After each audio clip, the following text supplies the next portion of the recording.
آپ فرماتے ہیں کہ ابھی اس کے حضرت عمر فرماتے ہیں کہ وعدے میں 3 دن باقی تھے، میں حضور کے ساتھ تھا، وہ عالم تھا یہودیوں کا، تورات جانتا تھا، تو چوک میں اس نے کھڑا کر لیا اور کھڑا کر کے کہنے لگا نبی کریم صلی اللہ علیہ وسلم سے کہ میرے پیسے دیں۔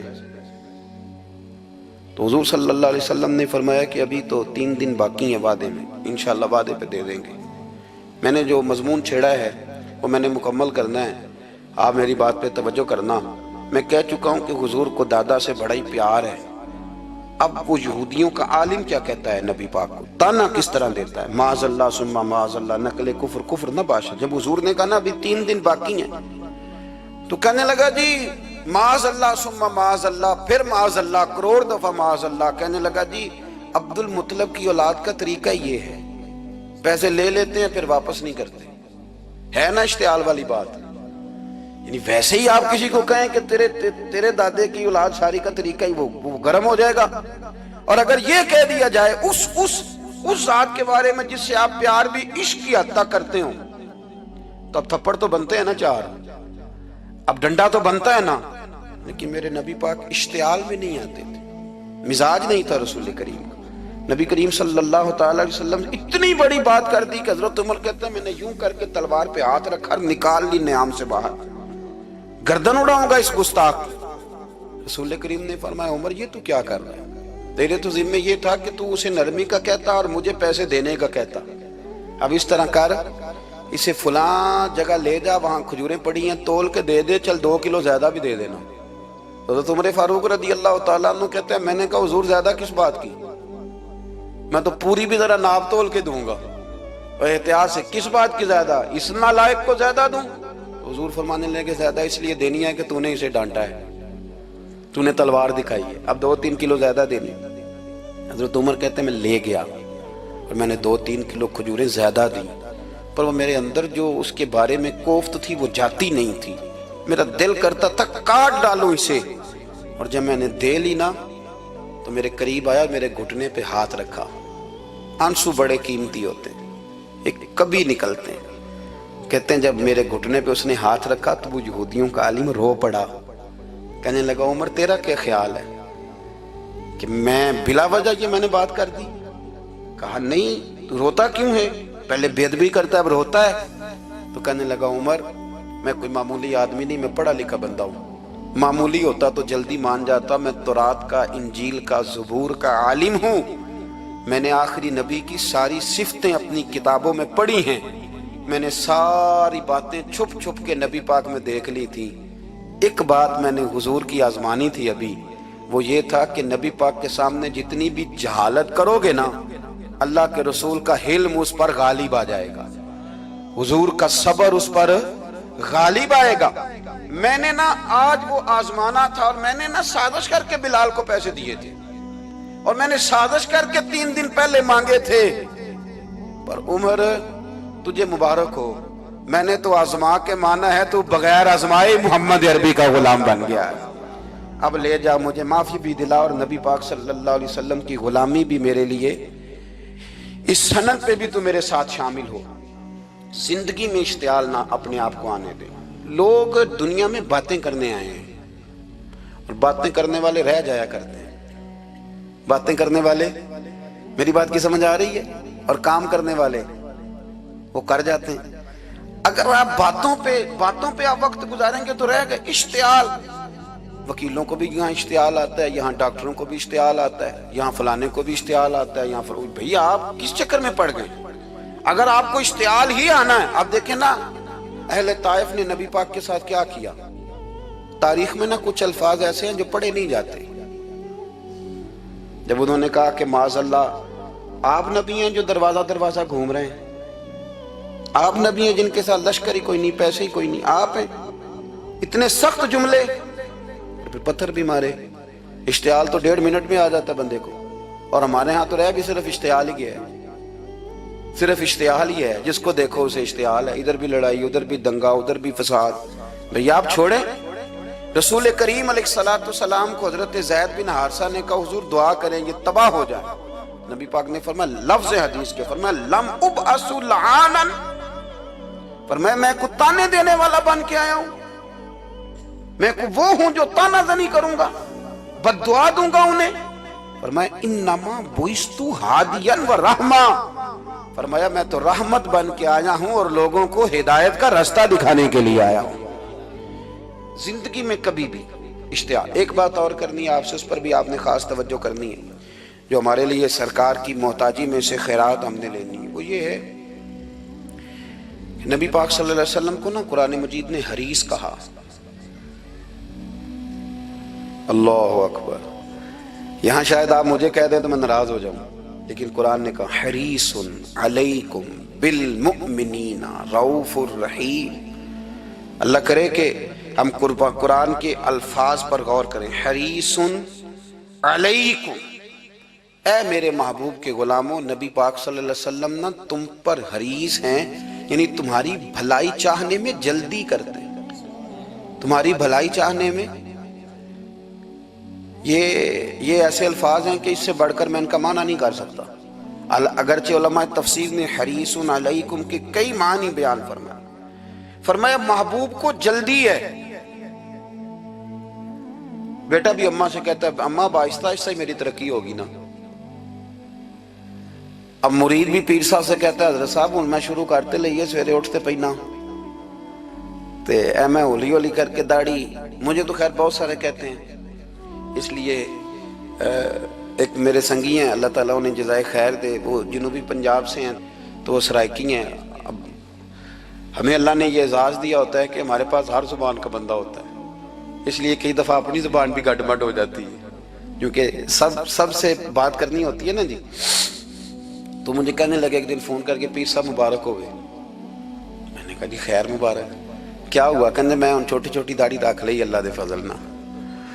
میں کہا چلو میں تیری مبارک قبول کیتی تو مہربانی کری انہوں کھاد شاد باندھا رہی تاکہ تھوڑی بڑی بھی ہو ہی جائے کہ مبارک ہوئے۔ میں چھوٹی چھوٹی، میں کہا چلو اللہ کریم خیر کرے گا بڑی بھی ہو جائے، حالانکہ داڑھی کا کوئی وزن ہی نہیں ہوتا، کیا ہوتا ہے نہ چھوٹی کا نہ بڑی کا، اللہ سمجھنے کی توفیق عطا فرمائے۔ باہر کا جو بات عرض کرنی ہے اس کی طرف آتا ہوں آپ حضرات سے۔ حریص علیکم، بھئی ہر بندہ کہتا ہے میں آہستہ آہستہ چلوں گا، لیکن نبی پاک صلی اللہ تعالی علیہ وسلم نے شوق رکھتے میری امت کو جلدی سے خیر ملے، جلدی سے۔ آپ دیکھیں نا ہم نے نا اصل میں سنی تقریریں، سنانے والوں نے سنا دیں، بس وہ ٹھیک ہے ایک نظام ہے، لیکن کبھی کبھی نا ہم الجھ جاتے ہیں، اڑ جاتے ہیں کہ یار ایسے بھی ہوتا ہے۔ نبی پاک جلدی کرتے ہیں اپنی امت کو خیر دینے میں، جلدی۔ حضرت ابو ہریرہ نے حافظہ مانگا تو فٹافٹ دیا حضور۔ حضرت جابر ابن عبداللہ نے کہا حضور گھر میں غربت ہے تو فرمایا یہ کلو لے جا، کھول کے نہ دیکھنا کھجوریں، کھاتا رہنا ختم کوئی نہیں ہوگا۔ جس نے جو مانگا نا جو ذرا جلدی کر کے، مرنا ہے پھر قبر میں جانا ہے، پھر قیامت تک قبر میں لیٹنا ہے، پھر قبر سے اٹھنا ہے، وَإِذَا الْقُبُورُ بُعْثِرَتْ عَلِمَتْ نَفْسٌ مَا قَدَّمَتْ وَأَخَّرَتْ، پھر وہاں سے اٹھ کے حساب دینا ہے، حساب کے بعد جنت دوزخ کا فیصلہ ہونا ہے۔ اور میرے نبی پاک صلی اللہ علیہ وسلم کو بڑا شوق ہے امت جلدی جلدی جنت میں جائے، لہذا فرمایا ابو بکر تو بھی جنتی ہے۔ حضور وہ قبر، وہ اٹھنا، وہ حساب کتاب، فرمایا میں جانوں اللہ جانے۔ عمر تو بھی جنتی ہے، عثمان بھی جنتی ہے، علی بھی جنتی ہے، طلحہ بھی جنتی ہے، زبیر بن عوام بھی جنتی ہے، طلحہ بن عبید اللہ بھی جنتی۔ 10 بندوں کو نہ کھڑے کھڑے جنت۔ امام حسن اور حسین پیچھے کھیل رہے تھے تو پوچھ لیا کسی نے حضور یہ 10 تو جنتی ہیں، تو فرمایا جو پیچھے ہیں، تو کہا سید الشباب اہل الجنہ، یہ جنتی ہیں اور یہ جنتیوں کے سردار ہیں۔ آپ ذرا پلٹ کے دیکھ لیں کس طرح حضور نے، اور یہ اس شوق کو آپ سمجھیں، ہمیں تو شوق ہی کوئی نہیں، اب یقین کریں نہیں شوق، زیادہ سے زیادہ شوق ہوگا تو اپنے بیٹے کے حق میں ہوگا کہ جلدی جوان ہو جائے، اور اس میں بھی ہماری ڈبل لالچ ہوتا ہے کہ بچہ جوان ہو جائے اور میں کبھی بوڑھا بھی نہ ہوں، یہ بھی جوان ہو جائے اور میں بھی جوان ہی رہوں، بھئی یہ تو نہیں نہ ہو سکتا۔ اگر وہ جوان ہوگا تو پھر آپ کو بوڑھا ہونا پڑے گا، لیکن ہمارا ڈبل لالچ ہے کہ یہ بھی جوان ہو جائے اور میں بھی جوان ہی رہوں، یہ ہو سکتا؟ نبی پاک صلی اللہ علیہ وسلم نے فرمایا، آپ ذرا غور کریں، فرمایا وہ پیر رومہ ہے جو خرید کے دے دے گا میں اسے جنت کی بشارت دیتا ہوں۔ فرمایا جو مسجد بنائے گا میں گارنٹی دیتا ہوں اپنے لیے جنت میں مکان بنا لے گا۔ میرے رسول کریم علیہ الصلوۃ والسلام جنت کو آسان کرتے چلے گئے، فرمایا دو چیزوں کی ضمانت دے دے، زبان اور شرمگاہ کا غلط استعمال نہ کرنا، میں تجھے گارنٹی دیتا ہوں کہ رب تجھے بغیر حساب کتاب جنت عطا کر دے گا۔ جلدی کے ساتھ حضور نے یہ شوق پیدا کیا۔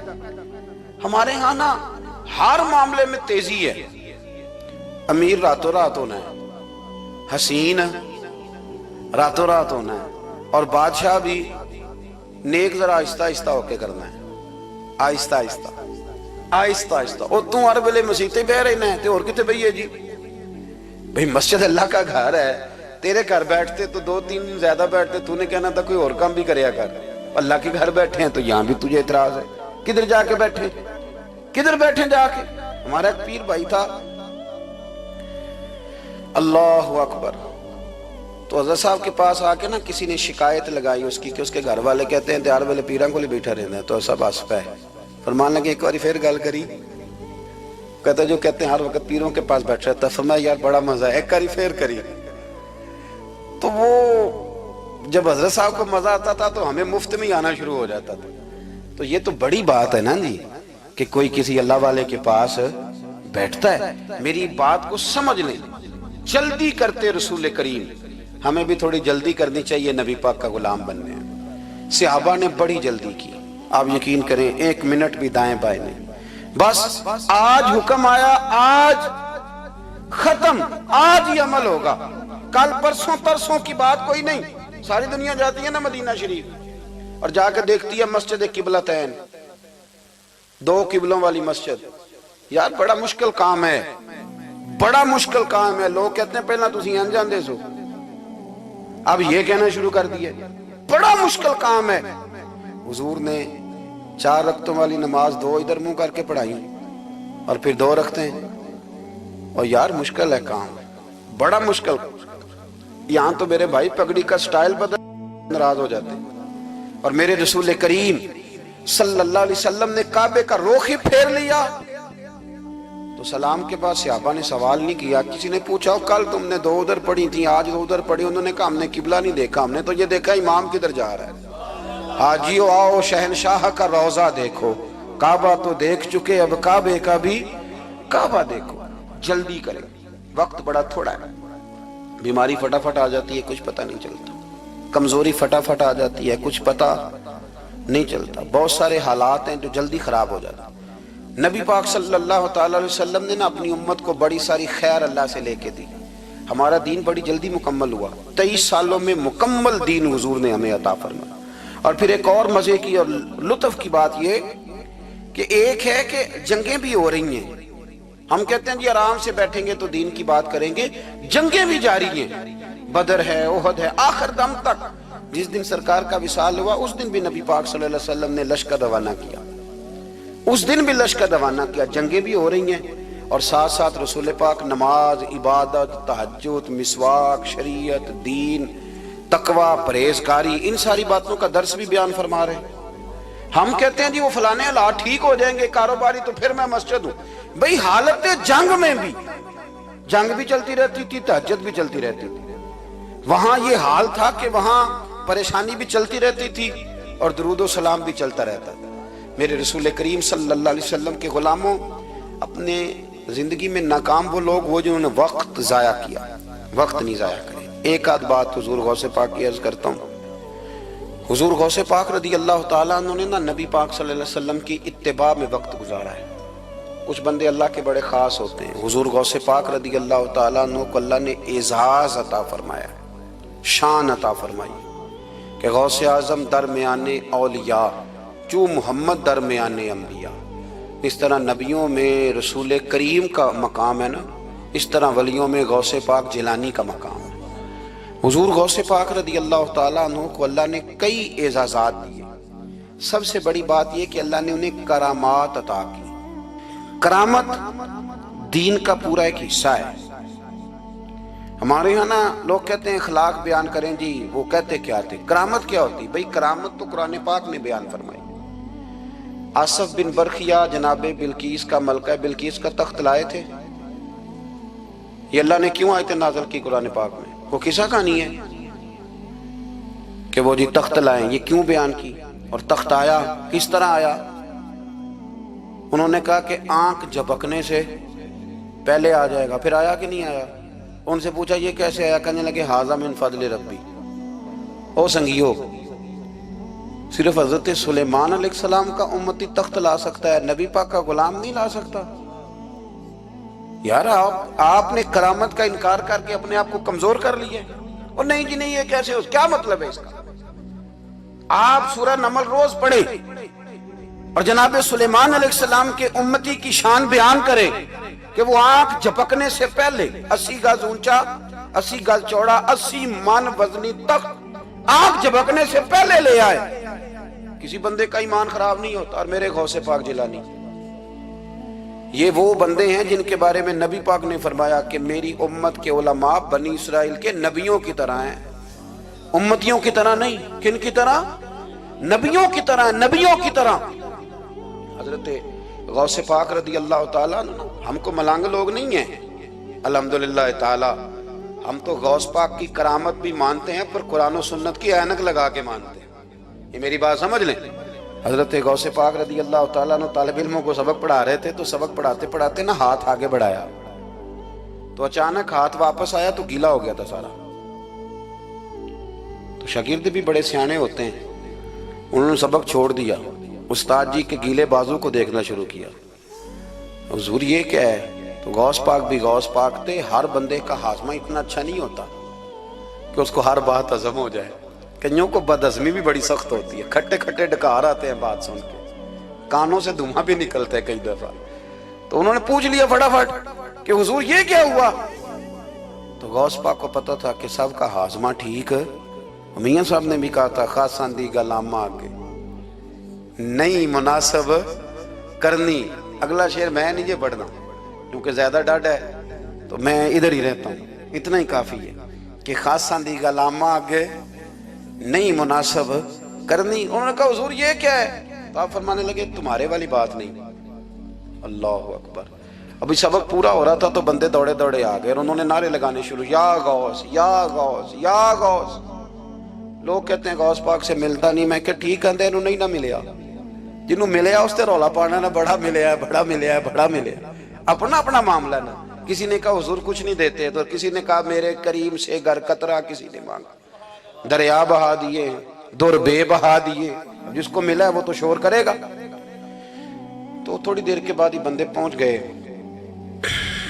انہوں نے آ کے یا غوث کے نعرے بھی لگائے، وہ مچلے بھی، وہ روئے بھی، وہ قدم بھی چومے، اپنے مقدر پہ ناز بھی کیا. شکر ہے اللہ کا، اللہ نے ہمیں آپ کا غلام بنایا، شکر ہے. تو طالب علموں نے پوچھا ہوا کیا؟ کہنے لگے کشتی میں بیٹھے تھے تو ڈوبنے لگی تھی.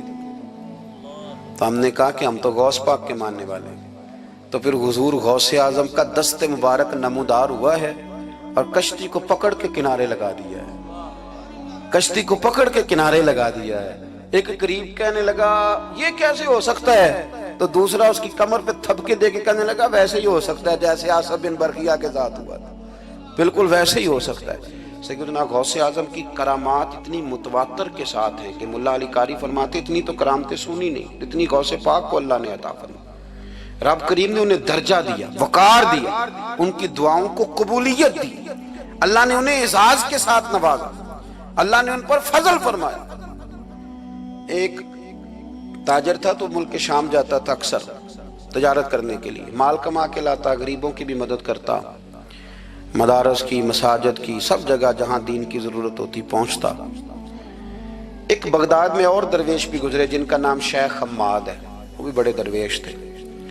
وہ تاجر شیخ حماد کے پاس گیا، کہنے لگا میرے لیے دعا کر دے، میں جا رہا ہوں سفر کے لیے. تو انہوں نے کہا میں صبح بتاؤں گا. استخارہ کیا صبح، کہنے لگے نہ جانا، تیرا مال بھی لٹ جائے گا اور تو قتل بھی ہو جائے گا. وہ بڑا پریشان ہوا، حضور غوث پاک کے پاس گیا، کہنے لگا حضور وہاں بھی میں نے کہلا بھیج دیا ہے، سامان میرا پڑا ہے، جاؤں گا نہیں، پیمنٹ نہیں کروں گا، ملے گا نہیں تو خسارہ ہو جائے گا، مہربانی فرمائے. غوث پاک نے مراقبہ کیا اور میں تو جا اللہ خیر کرے گا، تو جا اللہ خیر کرے گا. مرید کا عمل کے یقین، پیر کا عمل کے یقین. چلے آپ فیصلہ کر لیں تو میں آگے بڑھتا ہوں.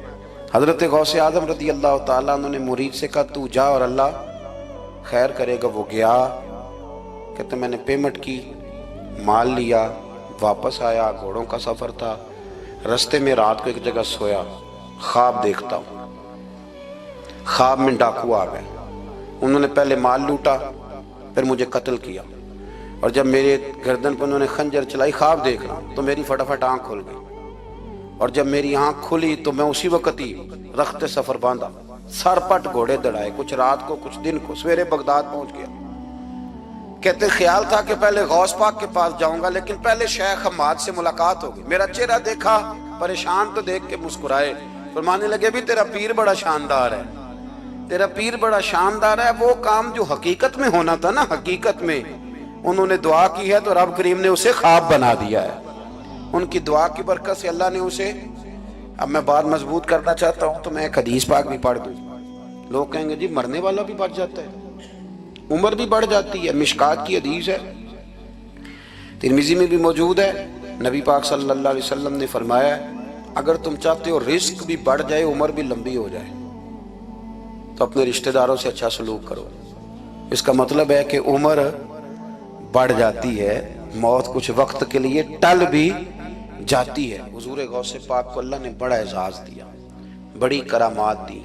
آپ فرمایا کرتے تھے میں نے 40 سال اپنے رب کو راضی کیا ہے مصلی پہ بیٹھ کے، تو میرے مالک نے پھر پوچھا ہے کہ عبدالقادر کچھ مانگ لے، کوئی بات کر لے، تو سیدنا غوث اعظم رضی اللہ تعالیٰ عنہ فرماتے ہیں کہ میں نے پھر اپنے رب کریم کی بارگاہ میں عرض کیا مالک جو قیامت تک مجھ سے محبت کرے، فضل کرنا اسے بغیر توبہ کے موت نہ دینا۔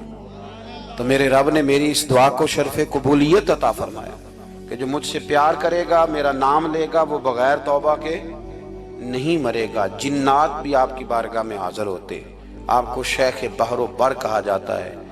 جب آپ نے منبر پر بیٹھ کر یہ اعلان فرمایا نا کہ میرا یہ قدم ہر ولی کی گردن پر ہے، تو خراسان کے جنگلوں میں معین الملت والدین عطائے رسول ہند الولی خواجہ معین الدین اجمیری موجود تھے، تو وہاں اعلان کرنے لگے، کہنے لگے غوث پاک صرف گردن پہ کیوں، آپ میری آنکھوں پہ بھی قدم رکھیں، میرے سر پہ بھی قدم رکھیں۔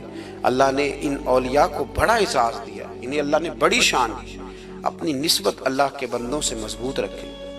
ضروری نہیں کہ آپ کسی جگہ مرید ہی ہوں گے تو آپ کی نسبت مضبوط ہوگی، آپ خواجہ معین الدین سے پیار کریں، آپ حضرت بہاءالحق نقشبند بخاری سے پیار کریں، داتا علی اجویری سے پیار کریں، آپ غوث پاک جیلانی سے، آپ اللہ کے نیک بندوں سے محبت کریں، ان کا تذکرہ سنیں۔ اب تو پوری مہم چلی ہوئی ہے اللہ کے بندوں کے خلاف، لوگوں نے ایسا وار چلایا کہ بس جی کچھ بھی نہیں جی، آپ چھوڑیں، آپ ڈائریکٹ کتاب و سنت کو پڑھیں، کوئی بھی نہیں جی، کوئی ولی نہیں، تو پھر وہ جو اتنی آیتیں ہیں، وہ حدیثیں ہیں، وہ سارا کچھ، اس کا مطلب ہے امت میں ولی ہوتے ہی نہیں۔ تو الا ان اولیاء اللہ لا خوف علیہم ولا هم یحزنون کا کیا معنی ہے؟ اس کا کیا مطلب؟ آپ نے تو ملیاں میٹ کر دیا، سارا پوری مہم چلی، اللہ کے بندوں سے پیار کریں۔ اور میرے نبی پاک صلی اللہ علیہ وسلم نے فرمایا جو جس سے پیار کرے گا قیامت کے دن اسی کے ساتھ اٹھایا جائے گا۔ اور حضرت ابو ذر غفاری نے عرض کیا تھا یا رسول اللہ اگر وہ ان جیسے عمل نہ بھی کرے تو فرمایا اللہ بڑا کریم ہے، ایمان کی سلامتی سے جائے اللہ ان کے ساتھ ہی کھڑا فرما دے گا۔ حضرت محدث اعظم پاکستان مولانا سردار احمد صاحب رحمۃ اللہ علیہ بڑے مصروف آدمی تھے، پر بڑھاپے کے عالم میں بھی نا شیخ الحدیث تھے، شاید اتنے کسی کے شاگرد دنیا میں ہوں جتنے حضرت کے تھے۔ ہر جمعرات کو فیصل آباد سے لاہور آتے تھے داتا صاحب کے مزار پہ حاضری دے، ہر جمعرات۔ چند دن پہلے ہمارے ایک بزرگ افریقہ سے آئے ہوئے تھے، افریقہ سے، تو پوچھا حضرت جی خیریت سے آنا ہوا؟ تو کہنے لگے پہلا مقصد تو داتا صاحب کے مزار پہ حاضری دینا اور باقی اس کے بعد ہے۔ تو ہر جمعرات کو حضرت محدث اعظم رحمۃ اللہ علیہ آتے تھے، ہر جمعرات۔ ایک مولوی صاحب نے ایک دفعہ شوشہ چھوڑ دیا لاہور میں کہ داتا صاحب کی قبر تو قلعے میں ہے، لوگ شوشے چھوڑتے رہتے ہیں نا کہ چلو کسی طریقے سے بندے ہٹائے جائیں، پر جن کی محبت اللہ دلوں میں پیدا کرے ان سے کیسے ہٹایا جائے؟ وہ جی ادھر قبر ہی نہیں، وہ تو قلعے میں ہے، وہ تجھے کون بتا گیا؟ کہتا جی میں نے ایک روایت پڑھی، فلانے بندے نے لکھا ہے، چلو جی الجھاؤ بن گیا۔ ہمارے ہاں جو انوکھی بات کر دے اس پہ بحث بھی شروع ہو جاتی، بڑی لہد ہے ہوئی، بڑا کچھ ہوا۔ سید ابو البرکات شاہ صاحب ایک بہت بڑے عالم گزرے ہیں، داتا صاحب کے مزار سے تھوڑا سا آپ آگے بڑھیں تو حزب الاناف بہت بڑا مدرسہ ہے، اس کے وہ شیخ الحدیث تھے، اعلیٰ حضرت کے خلیفہ تھے، سید تھے۔ حضرت مولانا سردار احمد صاحب اسپیشل فیصل آباد سے آئے، سید صاحب کو وہاں سے ساتھ لیا، داتا صاحب کی مسجد کا سپیکر کھولا اور کھول کے فرمانے لگے جس بندے کو شک ہے نا کہ داتا صاحب یہاں موجود نہیں، قلعے میں ہیں، وہ آ جائے، میں داتا صاحب کو آواز دوں گا، داتا صاحب قبر سے بول کے کہیں گے میں اندر ہی ہوں، آ جائے، میں آواز دے۔ بات ویسے کافی بڑی ہے، آپ کے اگر ذوق اس پر توجہ دے تو داتا صاحب اندر سے بولیں گے اور کہیں گے کہ نہیں میں یہی ہوں۔ وہ سید صاحب کہتے ہیں کہ مینوں تساں ایک گھر تے نہیں دسی یہ گل، ساتھ ہی لے آئے ہو، وہ گھر میں بھی بتانا تھا۔ اور کہتے ہیں جبہ کھینچ کے نا محدث اعظم کا، کہنے لگے مولانا آپ نے بڑا دعویٰ کر دیا ہے، بڑا دعویٰ کر دیا آپ کہ داتا صاحب اندر سے بولتے، بڑا دعویٰ ہے۔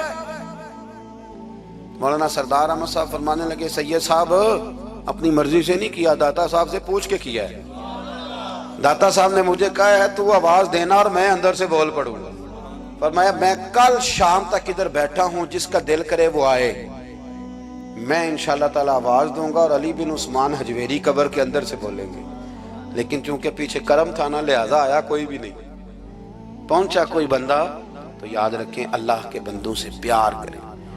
تنقید والے بندے ساری زندگی بیچارے اسی کھاتے میں رہے، کچھ نہیں بن سکا، خود بھی بے سرور رہے، دوسروں کو بھی بے سواد کیا، اپنے آپ کو مزیدار کریں۔ دو باتیں میں نے سیرت کی عرض کی ہیں، ایک تو اشتعال انگیزی سے بچیں زندگی میں، کبھی بھی کوئی کتنا مرضی لوگ اشتعال تو دلائیں گے، اشتعال میں نہ آئیں۔ اور دوسری بات یہ کہ جلدی کریں دین پر عمل کرنے میں، لیٹ نہ کریں، سرکار نے جلدی فرمائی ہمیں دین دینے میں۔